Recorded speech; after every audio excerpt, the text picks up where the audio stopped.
Olá, boa noite. Como vai? Vai bem? Está no ar pela TV Pantanal, canal 22, emissora do Grupo Gazeta de Comunicação, programa Opinião, ao vivo. Estamos cá, de volta com você. Hoje já, cara, olha, quarta-feira, 23 de abril de 2025. Satisfação estar de volta com você aqui, com o nosso programa Opinião, não é? E é uma alegria muito grande estar de volta ao vivo. A opinião de hoje, tal como nós anunciamos ontem, recebe o Paulo Araújo, mais uma vez, deputado estadual conosco aqui, não é?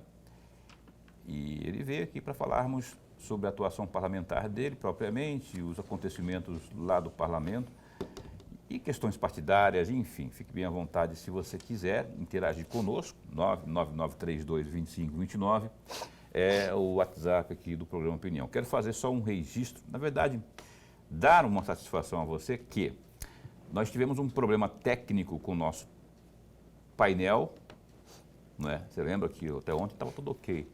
Aí você sabe que é chuva, é isso e aquilo, aí deu um problema técnico no nosso painel. Você lembra que tinha um painelzão aqui atrás da gente?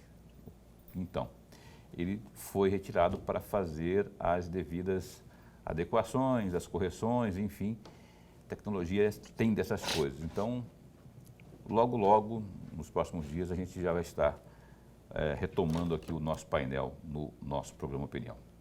Professor Lorenberg Alves, meu indispensável amigo, como vai? Vai bem? Boa noite. Muito bem, Paulo, muito bem. Boa noite, Paulo Coelho, e um grande abraço. Mas um grande abraço mesmo a todos os nossos telespectadores, a razão maior do nosso programa. Grande verdade. Então, a você que é a razão maior do nosso programa, muito obrigado pelo carinho da sua companhia, aonde quer que você se encontre. Aqui no canal 22 ou pelo site www.gazetadigital.com.br, acompanhando a gente. Muito obrigado pelo carinho da sua companhia.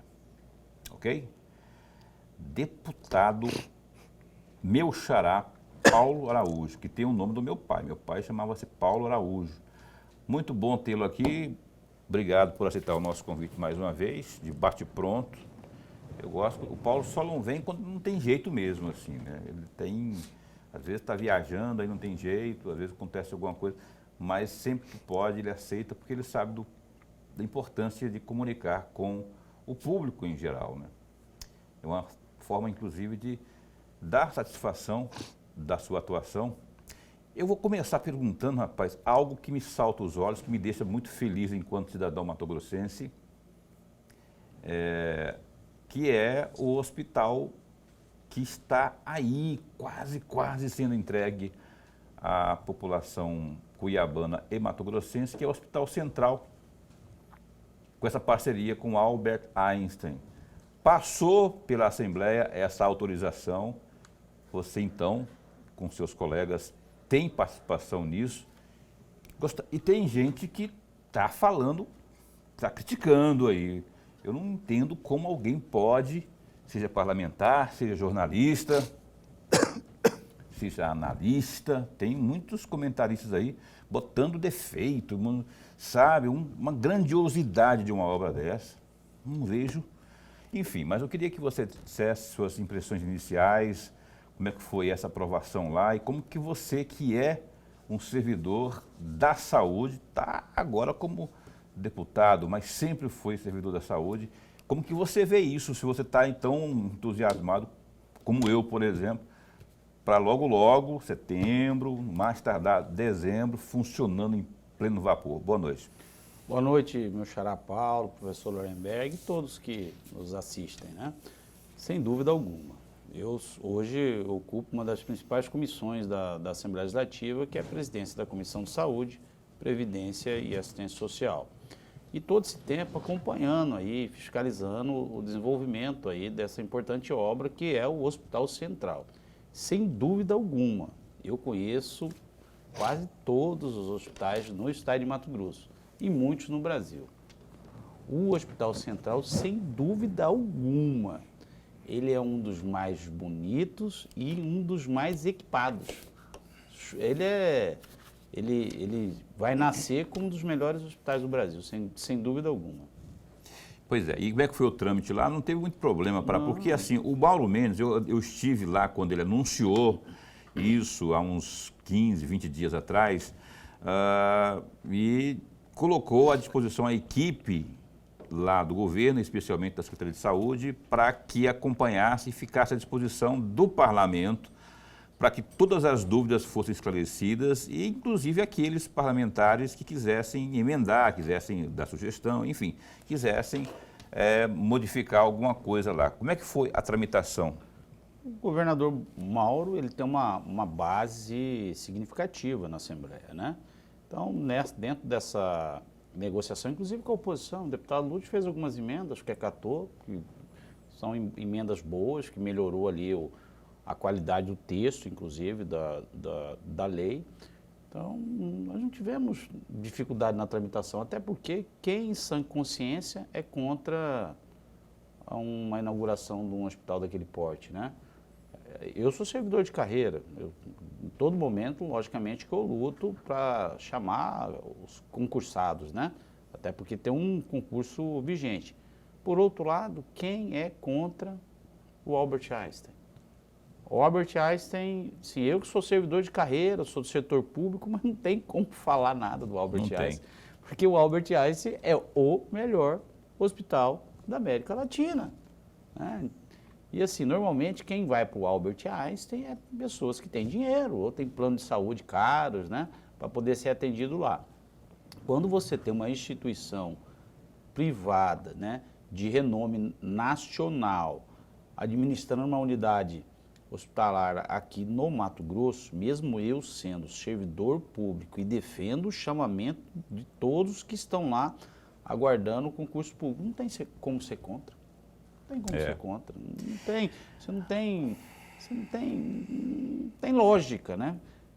Até porque, como eu disse, o Hospital Central, ele é um dos melhores hospitais do Brasil, não é só do Mato Grosso de longe.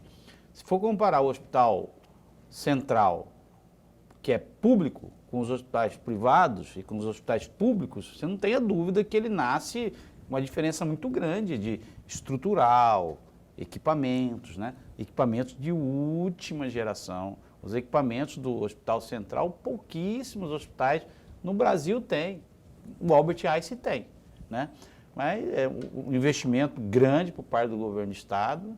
Então, para a população do estado de Mato Grosso, não tenha dúvida que vai ser um orgulho para nós ter um hospital desse porte aqui funcionando aqui na nossa querida capital, que era inclusive uma crítica que os governantes, os ex-governadores tinham, que aqui não tinha um hospital, um grande hospital de alta complexidade, que é a necessidade do sistema público de saúde, um hospital gerido pelo governo do estado. E aqui nós vamos ter um hospital central gerido pelo governo do estado e outras ações, né?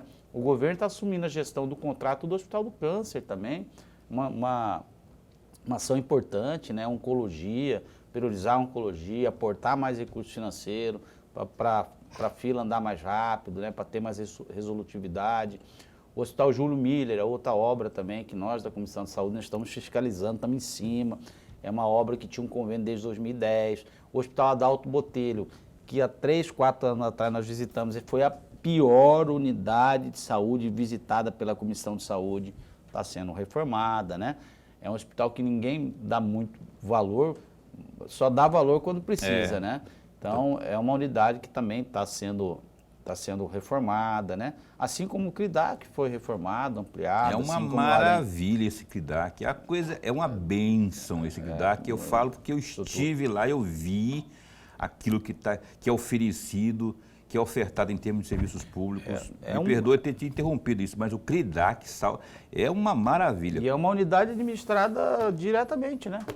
Pelos servidores públicos, né? Do estado de Mato Grosso, assim como a maioria dos que estão lá no Hospital Adalto Botelho, assim como a maioria que está no Larém, assim como a maioria que estão nos hospitais no interior do estado de Mato Grosso, fora aqueles outros hospitais que estão sendo construídos também pelo governo do estado de Mato Grosso, né?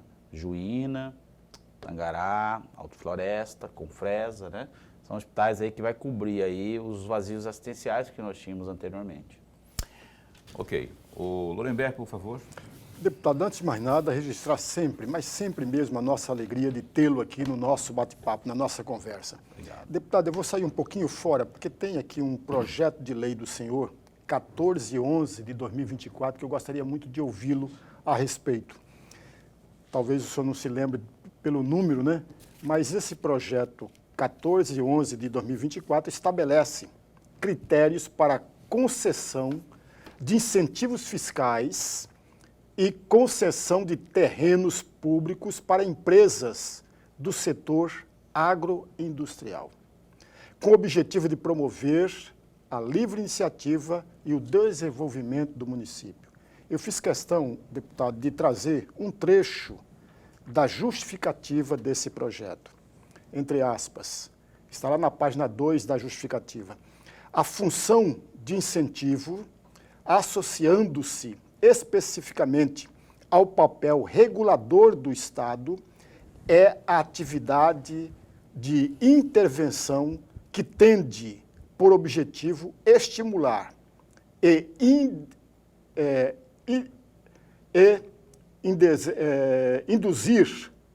induzir os agentes econômicos à condição de seus negócios. Fecham aspas. Eu gostaria muito, deputado,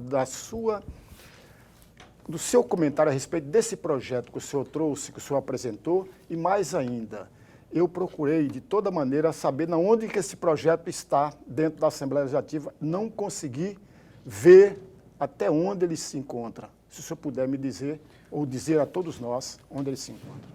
Ex-deputado Zé Domingos, vocês se lembram, né? O deputado Zé Domingos hoje, inclusive, é prefeito da cidade de Nobres.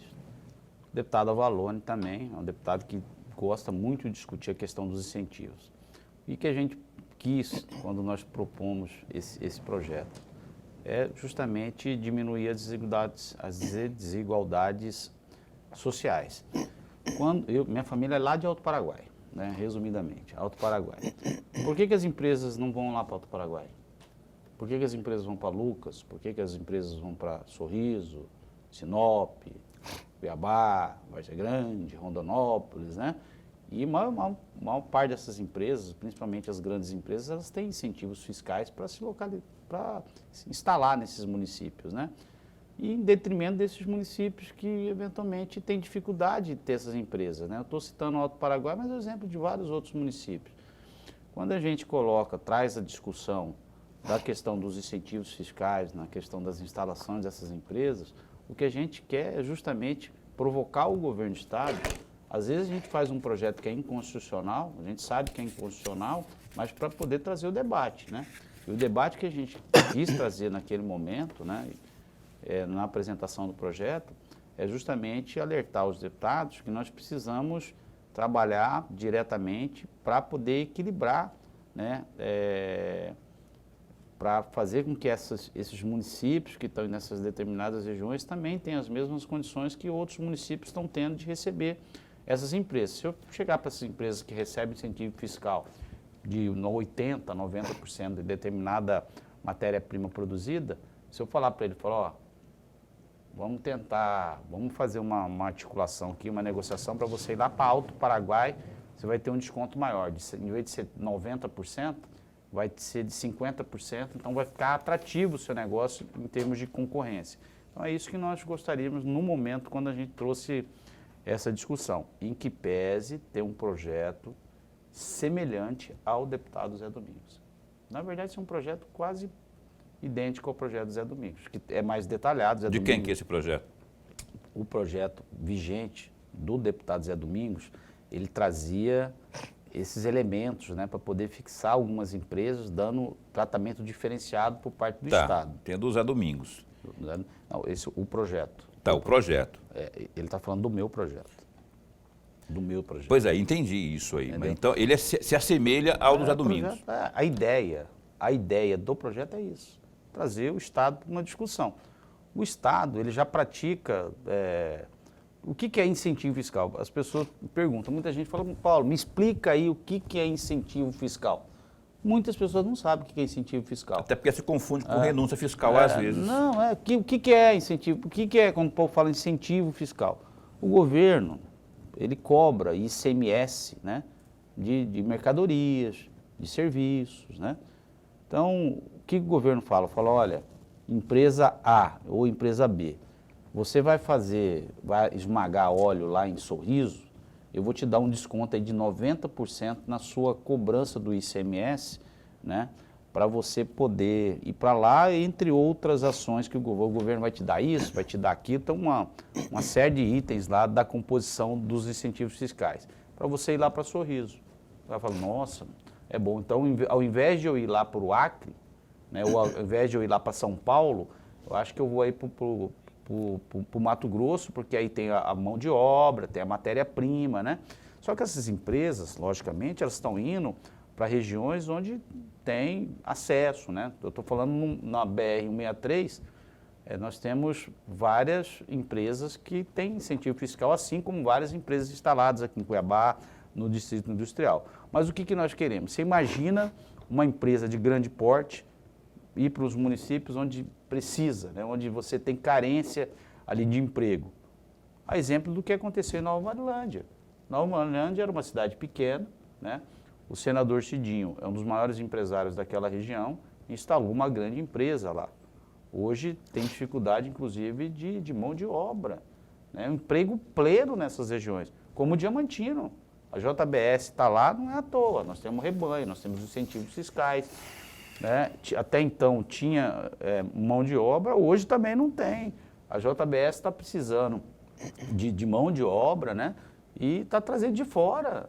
O Mato Grosso, as cidades que são referências ali, essas cidades polos, hoje, infelizmente, não tem mão de obra suficiente para poder atender toda a demanda da economia do estado de Mato Grosso. Mas aí, Paulo Araújo, deputado, não está faltando por exemplo, você citou o caso da soja, né, da esmagadora de soja. Lá em Sorriso, daquela região lá, sabe-se que lá a matéria-prima está lá. Na terra do glorioso Lorenberg aqui, que também é a sua, Alto Paraguai. O senhor Lorenberg é do Alto Paraguai? Ele jogava estilingue, brincava de estilingue lá no Alto Paraguai. Minha mãe é de... Eu estou citando Alto Paraguai porque a discussão inicial iniciou-se por causa de Alto Paraguai. Minha mãe é de Alto Paraguai. Mas aí o que acontece é o seguinte, lá na cidade do Lorenberg, ou outra qualquer cidade que não tenha uma atividade tão expoente como é o caso da soja lá no Nortão, há que se ter um estudo, existe o estudo de desigualdades regionais, sim, existe, mas não é tão profundo ao ponto de, lá em Araguainha, que é um município de 900 habitantes, lá em Alto Paraguai, lá não sei aonde, lá em Feliz Natal, tem que ter um estudo minucioso para apontar, lá temos isso, tem minério, então vamos direcionar o incentivo fiscal para quem trabalha nessa área, ou não? Não, com certeza.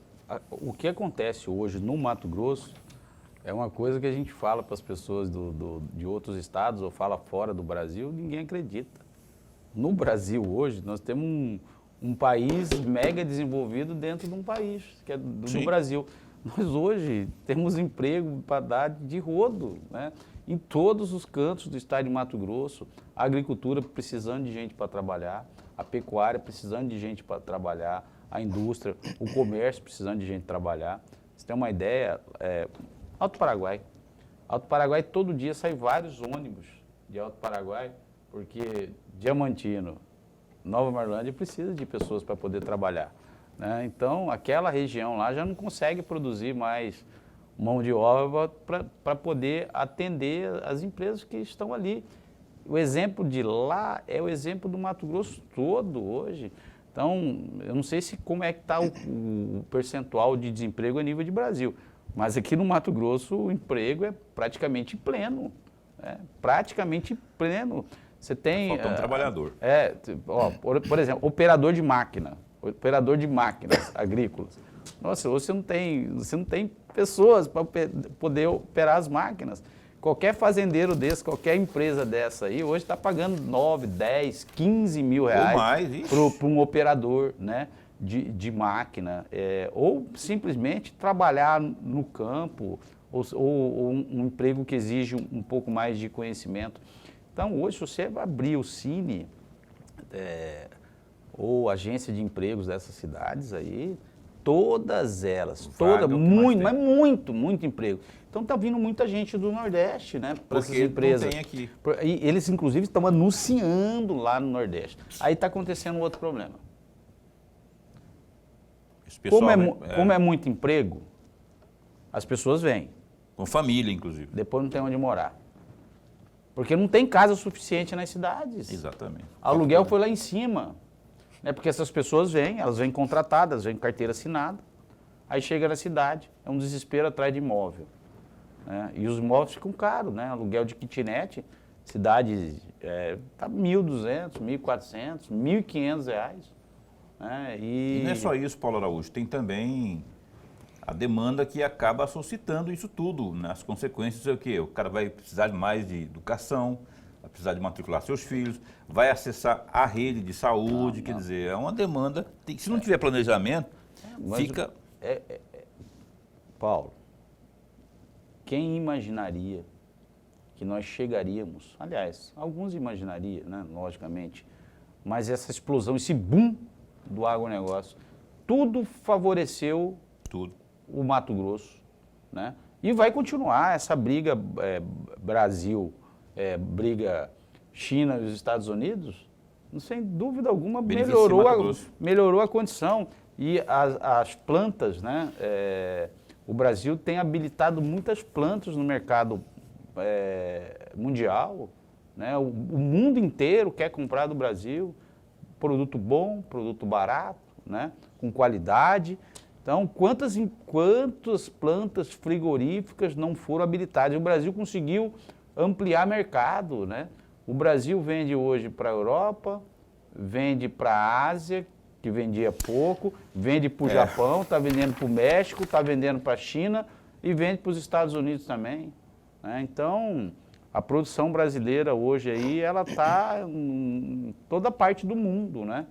E o dólar alto, favorecendo aí a balança comercial, né? O preço do produto brasileiro, a condição climática. Esse ano aqui vai ser um ano muito bom para o Mato Está Grosso. tudo beneficiando o Mato Grosso, parece que está sendo providencial, né?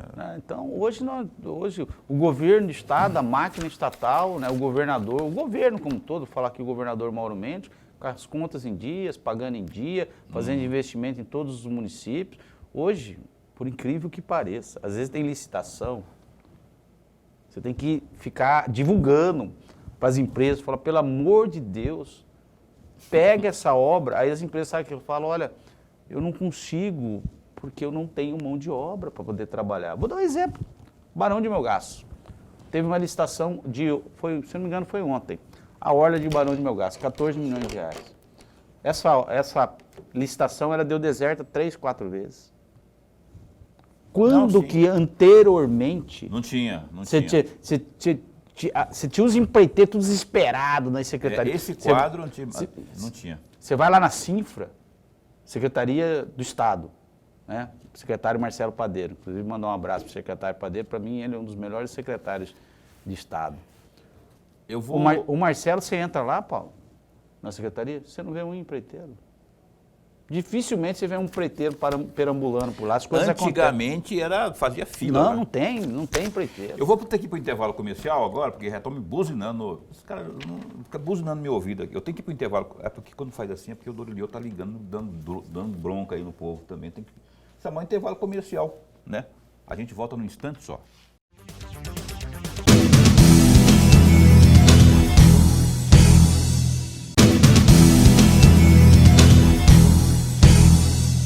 Pois bem, cá estamos de volta aqui com o programa Opinião ao Vivo. Paulo Araújo, deputado estadual, está aqui com a gente, PP. Aliás, PP é um dos assuntos que eu quero abordar com ele ainda hoje, em que pesem aí os problemas, as pautas de saúde aqui serem enormes, né?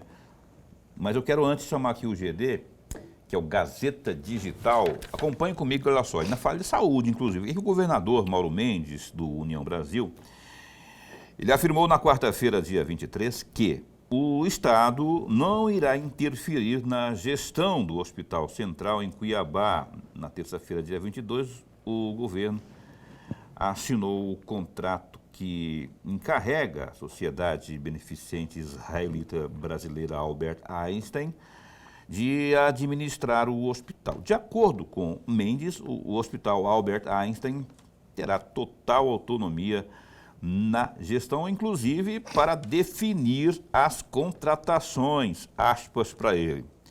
O governo do estado de Mato Grosso não vai, sob hipótese alguma, interferir em quem ele, o Albert Einstein, contrata com indicações, etc. Preza-se pela boa relação. Nós confiamos em quem nós contratamos e eles terão toda a liberdade, fecha aspas, disse o governador. Mendes reforçou a competência do Einstein para administrar o Hospital Central, que possui alta complexidade. Ainda ele destacou que grande parte dos contratados para o hospital devem ser de Mato Grosso. Ele continuou dizendo o seguinte: se eles encontrarem aqui no padrão que eles desejam, no padrão que é necessário ter no hospital, eu acredito que eles vão contratar 100% do mercado de Mato Grosso, no mercado mato-grossense, completou. Conforme o GD noticiou, o valor do contrato entre o governo do estado e o Albert Einstein deve ficar em 34 milhões de reais por mês. A previsão é que o hospital comece a funcionar em setembro deste ano. Aí, portanto, dá um clique aí no GD, que é o Gazeta Digital, tem essas informações aqui sobre tudo que está girando em torno do Hospital Central, né? Aliás, tem ainda discussão para saber qual o nome levará o Hospital Central, né? Se vão dar um nome de alguém aí, homenageando alguém, enfim. Mas o fato é que tem mais informações sobre essa importante página da história mato-grossense. O Mauro Mendes está fazendo o que, vamos lá ver se eu consigo lembrar, Júlio Campos não conseguiu fazer há 40 anos atrás, Bezerra não conseguiu fazer, Jaime Campos não conseguiu fazer, Dante de Oliveira não conseguiu fazer, Blairo Maggi não conseguiu ou não quis fazer, depois o Silval Barbosa não conseguiu fazer, Pedro Táxi não conseguiu fazer. Agora, Mauro Mendes, nesses 2 mandatos aí, menos de 2 mandatos, está colocando tudo certinho aí, brilhando os olhos do Mato Grosso. Então, eu acho que a grande obra, não sei se você concorda, deputado, mas o grande legado do Mauro Mendes enquanto gestor é isso. Você falou agora há pouco aí no bloco anterior de não sei quantos hospitais aí pelo interior, hospitais regionais, tem aqui o hospital universitário na saída para Santo Antônio, tem, enfim, além do nosso hospital central aqui, não é? Tem esse, para mim, deve ser o maior legado da era Mauro Mendes, ou não? Eu elencaria uma obra tão importante quanto o hospital, que é a 163. A duplicação? A duplicação, não tenha dúvida. É a principal rodovia do estado de Mato Grosso, importantíssima para a geração de emprego, importantíssima para a economia. Quantas pessoas não morreram lá nessa estrada, o governo foi audacioso.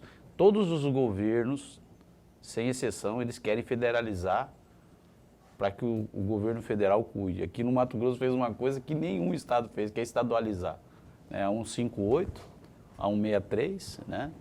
Inclusive comprou a empresa, viabilizou a empresa, né, para estar na gestão do estado, para o estado conseguir colocar recurso financeiro. Então, para mim, não tenha dúvida que um dos maiores legados, assim, para o Mato Grosso, e sem dúvida alguma com o DNA do Mauro Mendes, é a 163 e o Hospital Central. E para a Baixada Cuiabana, muita gente não dá tanta importância, mas o Parque Novo Mato Grosso, ele vai ser uma das obras Aliás, vai ser uma das maiores atrações aqui no estado de Mato Grosso, vai ser o Parque Novo Mato Grosso, às vezes muito mais até que as riquezas naturais que nós temos, que são os rios, né? Chapada, por exemplo, quando tiver um evento aqui de Stock Car, um evento de Stock Car, um mês antes, um mês depois, vai lotar aqui Cuiabá. Cuiabá, Várzea Grande, Nobre, Chapada, Poconé, vem gente do Brasil inteiro, vem gente da América Latina e eventualmente outros eventos que vão acontecer lá no Parque Novo Mato Grosso, ou shows, ou entretenimento. Com certeza. Eu acho que a saúde está principal, assim, nada melhor do que a saúde. Ainda ter essas obras de infraestrutura, então aí que junta tudo isso aí, ele vai sair em grande estilo aí, deixando lá em março do ano que vem, deve estar deixando a gestão para alçar outros voos aí, o glorioso Mauro Mendes Ferreira. Professor. Deputado, tem uma indicação do senhor, a indicação 1178 do ano passado, que o senhor faz a indicação para o governo, em especial para o secretário de Educação, no Estado, Alan Porto, acerca de destinação de 3 ônibus escolares para atender ao transporte de alunos do município de Nova Nazaré. Eu gostaria muito de ouvi-lo a respeito, se essa indicação foi de fato aceita pelo governo, ou ainda não foi aceita. Se não foi aceita, o senhor pretende renovar essa indicação ou fazer uma cobrança, em especial ao secretário de Educação? Nova Nazaré, nós temos uma vereadora, né, que é nossa colega, nossa parceira, esqueci que é uma vereadora que é ligada à saúde. Então, essas indicações, quando elas são feitas, né, e são recepcionadas no gabinete, elas vêm de diversas áreas. O governo do estado, ano passado, ele fez várias doações, né, de ônibus escolares para todos os municípios do estado de Mato Grosso. Todos os municípios receberam ao menos um ônibus escolar, né? Então, como é que se deu essa divisão? Algumas por indicações políticas, né? Mas a maioria ela aconteceu de forma técnica, né?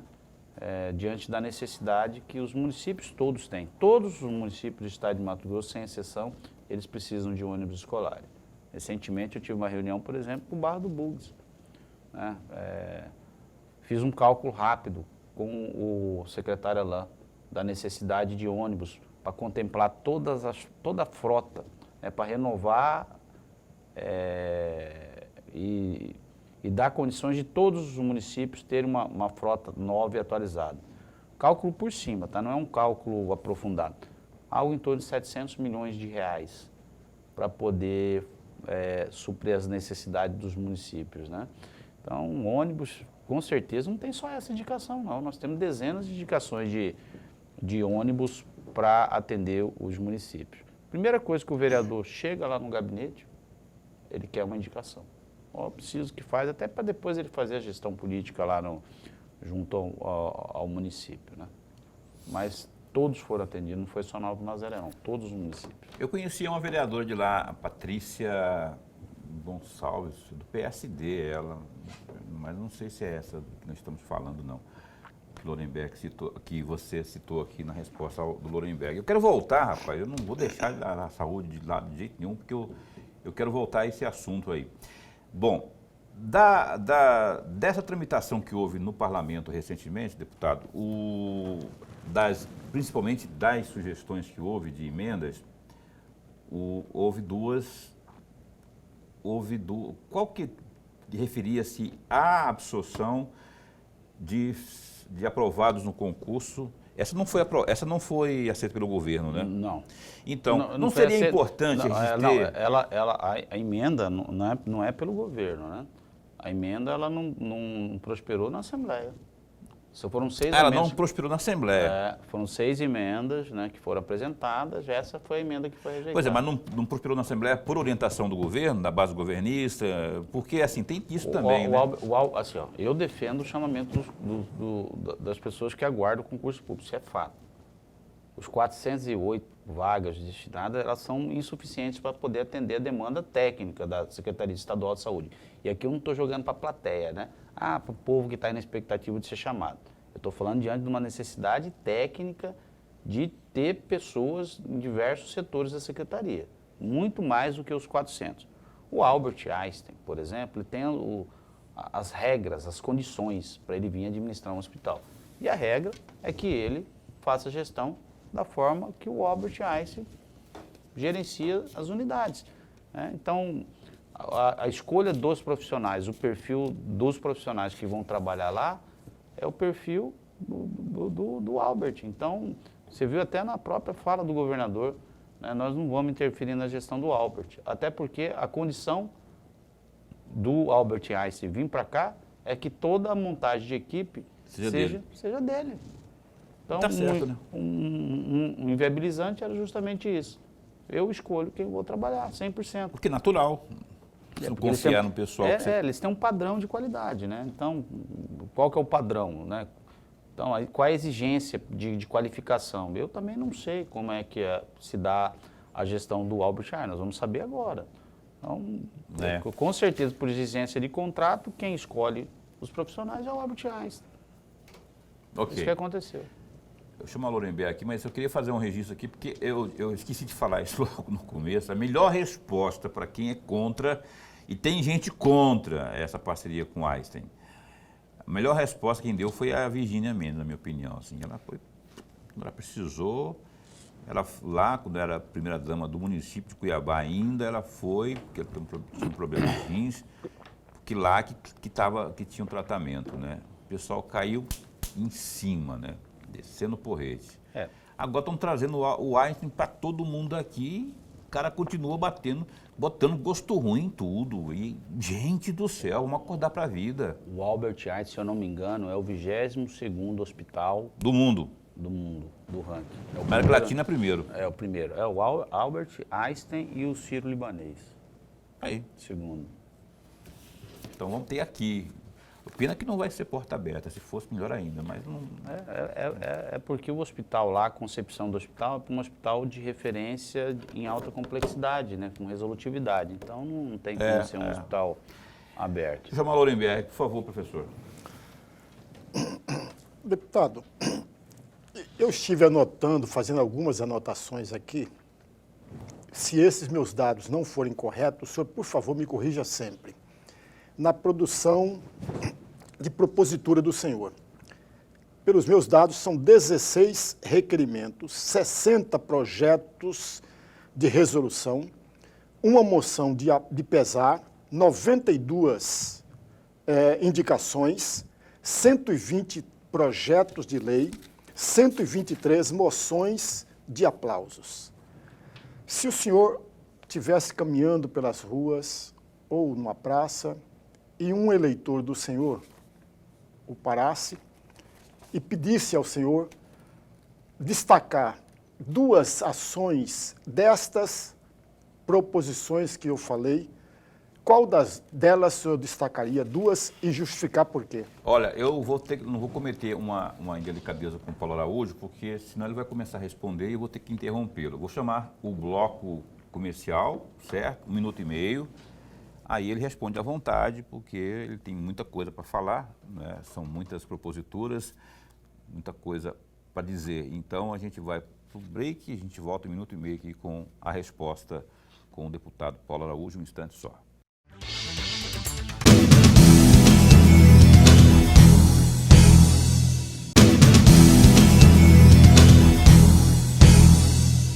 O programa Opinião está de volta e a gente já vai correndo aqui para a resposta do deputado Paulo Araújo à pergunta que o glorioso Lorenberg deixou aí sobre as proposituras, enfim, para que ele citasse algumas, e ele já estava brigando aqui já no intervalo, falou, Lorenberg, não é só isso não, você está com dó, eu fiz muito mais. Então ele vai inclusive falar isso aqui agora, por favor. Tem mais, inclusive eu queria ter respondido na hora, tá? O povo não achar que eu depois, o povo não achar que eu busquei aqui.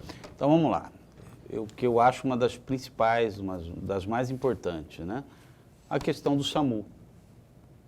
O meu projeto de lei, ele deu a garantia legal para que o paciente do SAMU, ele possa escolher onde ele vai ser atendido.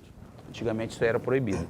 O SAMU fazia resgate de paciente, ele só podia levar na entrada na porta de entrada do pronto-socorro. Aqui em Cuiabá, tinha que, se ela levar para o pronto-socorro de Cuiabá, estava na Várzea Grande, tinha que levar para o pronto-socorro da Várzea Grande.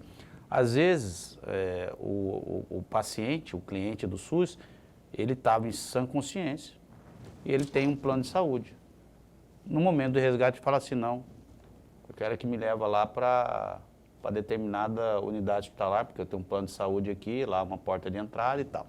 O que esse projeto ele impactou lá na ponta?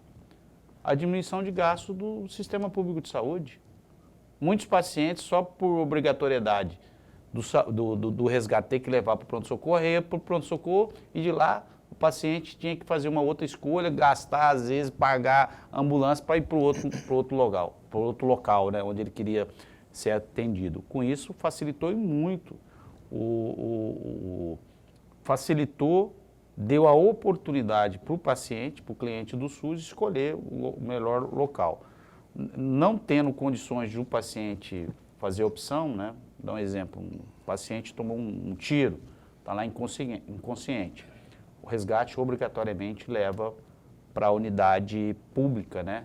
Referenciada. No caso de Cuiabá, o pronto-socorro de Cuiabá, dependendo do resgate, se for um suporte avançado, onde tem médico, o médico entender que pode ser atendido numa policlínica, né? Policlínica ou na Várzea Grande, no pronto-socorro da Várzea Grande. Outro projeto também, isso atendeu aí o pedido de vários aposentados que foram lesados, né? Anteriormente, podia, né? Contrair empréstimo por telefone. Meu projeto de lei vedou isso aí. O que acontecia? As empresas ligavam lá para o aposentado, 70 anos. Olha, estou com um empréstimo aqui, em tal coisa. O coitado não tinha nem condições de avaliar, saber se o juro era abusivo ou não. Ia lá, efetivava, não sabia nem quem estava falando do outro lado, não sabia nem qual que era a empresa que estava fazendo empréstimo, né? Qual que era o cálculo de juro, qual que era o valor emprestado. E isso acontecia de monte. Minha avó, por exemplo, morreu, e assim, a briga nossa o tempo todo. Minha avó tinha tantos empréstimos que ela não sabia nem de onde que ela tinha feito o empréstimo. E qual que era a taxa de juros. E a situação da minha avó era a situação de vários. Virou lei essa? Virou lei. Então, assim, ó, para fazer empréstimo, o aposentado ele tem que estar em condição, com tranquilidade. As empresas têm que gastar um tempinho mais para bater na porta do aposentado, do pensionista, explicar para ele presencialmente qual que é a taxa de juro, né? Qual que é o valor que está sendo emprestado, para que o aposentado tenha condições de fazer. E muitos usavam de má fé. O cuidador do aposentado ia lá, no momento da ligação, fazia um empréstimo abusivo, o aposentado não estava nem sabendo. Ia lá, fazia, tinha o cartão do aposentado, ia lá e sacava. Olha só, e quantos não estão nessa mesma situação?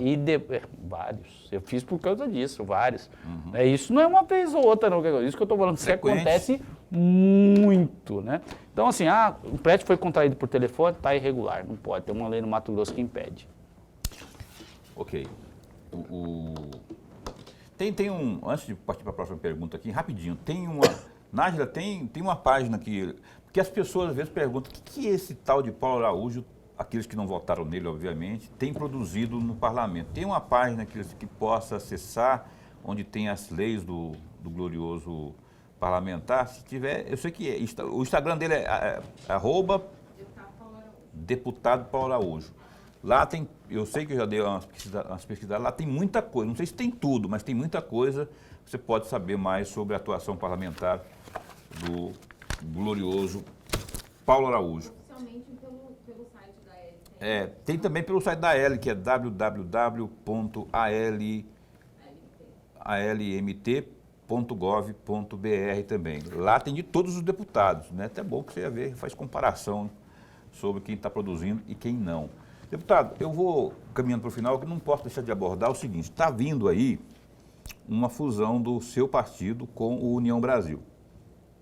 Essa fusão deve resultar na maior bancada, 109 parlamentares lá na Câmara, por exemplo. queria saber a sua opinião a respeito. Aliás, por falar em União Brasil está descabelando, porque ele indicou um deputado federal para ser o substituto do Juscelino Filho, que foi aquele outro deputado lá, que estava inclusive como ministro das Comunicações, que foi demitido, né? E por questões de suspeitas de corrupção. Aliás, hoje teve mais uma operação aí por corrupção, só que dessa vez no INSS. Inclusive o presidente, o Stefanuto, foi demitido. Primeiro ele foi afastado, depois ele se demitiu por pressão do Lula, que é o presidente. Falou, ó, enquanto a PF, Polícia Federal, faz todo o trabalho de investigação ali, enquanto o inquérito não é concluído. Mas aí eu queria saber de você, que você vê dessa fusão aí e como é que você avalia aí as forças do seu partido para o ano que vem, que é um ano de eleição. Você, inclusive, deve disputar aí a reeleição, pelo que eu estou observando. Nosso presidente, o senador Ciro Nogueira, ex-ministro da Casa Civil, ele conduz o nosso partido nacionalmente. Recentemente nós fizemos uma reunião, né, com os presidentes de partido, com os deputados federais e senadores, e nós demos um aval para que o senador pudesse fazer a costura, juntamente com a União Brasil, numa federação, não é fusão, numa federação. Exatamente. Foi bom essa sua lembrança que vai ser a formatação de uma federação. É como se, assim, as pessoas perguntam, o que é federação, né? Federação é como se fosse uma coligação com um prazo maior, né? Cada partido tem sua personalidade jurídica, né? Tem seu CNPJ, mas se une no período de 4 anos. Então, o União Brasil, acho que não teve clima ainda, né? Para poder avançar nas discussões, né? Tem muito problema nos estados, tem muito problema nas bancadas, né? Nos deputados federais. Então, tem prazo, se não me engano, prazo para se registrar uma federação até 30 de maio. Então, até lá, nós vamos viver essa expectativa, né? Mas você é a favor ou contra? Você, o deputado Paulo Araújo, de Mato Grosso. Nacionalmente, não tenha dúvida que nasce a maior força política do Brasil, né? Essa federação, ela já nasce grande porque ela já nasce maior, né? Ela já nasce a maior bancada de deputados federais e senadores. Eu não tenho dúvida que o resultado dessa federação vai ser, novamente, ter a maior bancada, tanto na Câmara Federal quanto no Senado Federal. No Mato Grosso, aqui, nós vamos ter que reformular o partido, né? Diante de um cenário. Aqui nós temos o senador Cidinho, ex-senador Cidinho Santos, é o nosso nome, até inclusive falei ao senador Cidinho, senador, o senhor precisa assumir a presidência do partido, né? O PP é um partido grande, é um partido estruturado, e o senhor tem o peso, né? O senhor é bem articulado, não só a nível de Mato Grosso. O Cidinho hoje é conhecido no Brasil inteiro. O Cidinho é bem articulado, ele conhece os senadores, ele conhece os deputados federais, ele é amigo dos governadores, né? Então ele tem um trânsito muito bom. Eu falei, senador, o senhor precisa assumir a presidência do partido aqui para poder conduzir o partido do tamanho que é o partido, né? O partido é um partido grande, um partido forte, e eu acho que essa transição aí é importante o senhor estar aqui no partido para poder conduzir o partido para as eleições do ano que vem. Eu sou o presidente do partido, nós temos muitas pessoas importantes, figuras importantes, exemplo do Blairo, que é filiado ao partido, do Eraí, né, o Cidinho. Então, a gente tem que passar o bastão aí para cima, né? E o senador Cidinho, ele tem condições de sobra para poder consolidar o partido aqui no Mato Grosso, né? Avançar em termos de articulação. O Cidinho, ele pode disputar qualquer tipo de cargo, como ele pode também não disputar nada, só ajudar, como ele sempre fez. Eu acho que o Cidinho é um craque nas articulações, ele é um craque, além de um excelente empresário, ele é um craque nas articulações políticas, sabe os caminhos das pedras, além desse conhecimento que o deputado disse aqui. Professor. Deputado, eu vou pegar carona em parte da resposta que o senhor acabou de nos dar, até para ajudar a reflexão do amigo telespectador. Imaginemos imaginemos mesmo que essa federação venha de fato ocorrer. E aí, na cabeça do presidente do PP, como que vai ficar, e eu estou falando em hipótese a gente pode falar sempre, embora esteja muito longe ainda a disputa de outubro do ano que vem, como que ficará na cabeça do senhor, na forma como o senhor vê, as alianças em torno da Federação PP e União Brasil? Olha, nós temos vários partidos que já compõem essa base de sustentação política desse grande grupo político. PP, União Brasil, eu estou falando Podemos agora porque possivelmente o Marcos deve migrar ao Podemos. Né? Nós temos o Republicano, que eu digo que são partidos fortemente aliados. Né? Exemplo do MDB, né? Que também é um partido que faz parte da base, né? E o PL, que é um partido onde o governador se aproximou muito. Então, é a composição. E o PSDB também, né? O deputado Avalone, que a tendência de federalizar com o Podemos. Então, esses são os partidos aí que estão dentro do rol, podemos dizer assim, de apoio da base de sustentação política do governador Mauro Mendes. O grande chefe, podemos usar chefe, né? Não é um termo legal não, mas a maior liderança política desse grupo político é o governador do estado de Mato Grosso, não tenha dúvida, o governador Mauro Mendes, né? Nós temos o senador Jaime, né, que é o senador do União Brasil. Então nós temos aí inúmeros deputados que compõem dentro dessas forças políticas. Então, naturalmente, que no ano que vem as coisas, esse cenário se define um pouco mais, né? Porque até então nós temos aí o Piveto, que é o candidato desse grupo político, né? Inclusive anunciado pelo próprio governador Mauro Mendes. E nós não temos ainda quais seriam, em tese, os nossos adversários, né? Quem vai ser o da esquerda, quem vai ser o do meio, nós não temos ainda, né? Se o Mauro Mendes, eu tenho muito claro isso, se o Mauro Mendes for candidato a governador, não tenha dúvida que ele já ganhou o apoio do PP, tanto de mim. Se ele for candidato ao Senado, né? Ao Senado? Ao Senado, falou governador. Não, desculpa, Mauro Mendes, se ele for candidato a senador, já estamos aqui um voto declarado, né? Voto aberto aqui de apoio ao governador Mauro Mendes. Isso aí. Respondeu, Lorenberg, a sua pergunta? Ou mais ou menos, professor. O Lorenberg é exigente. Aí, quando responde, ele fica falando mal depois. Fala, aquele cara lá não respondeu a minha pergunta. Eu quero encerrar o programa, eu não posso deixar também de perguntar. O Paulo Araújo, não sei se você se lembra, você que está assistindo ao programa Opinião, ele foi um grande crítico da gestão Emanuel Pinheiro, ex-prefeito de Cuiabá, especialmente na parte da saúde. O Paulo Araújo, não sei se você se lembra, também foi um dos grandes defensores daquele processo de intervenção que houve na saúde de Cuiabá, quando ainda da gestão do Mauro Mendes. Contudo, entretanto, todavia, deputado, no finalzinho da gestão do Emanuel, houve um TAC firmado lá, não é, com o Ministério Público, e que previa uma série de atendimentos, de exigências lá.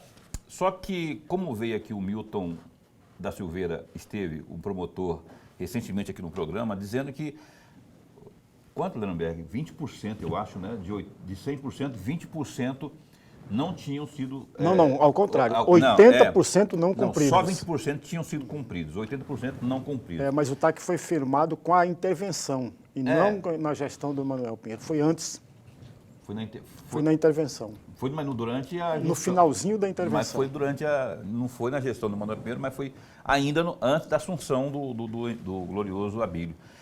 Deixa eu ver quanto tempo que eu vou lhe dar para você responder isso aqui. 3 minutos, 2 minutos e meio. Para você dar uma opinada sobre a gestão do Abílio na parte da saúde. Teve muro que caiu lá na UPA do Leblon, lá inclusive.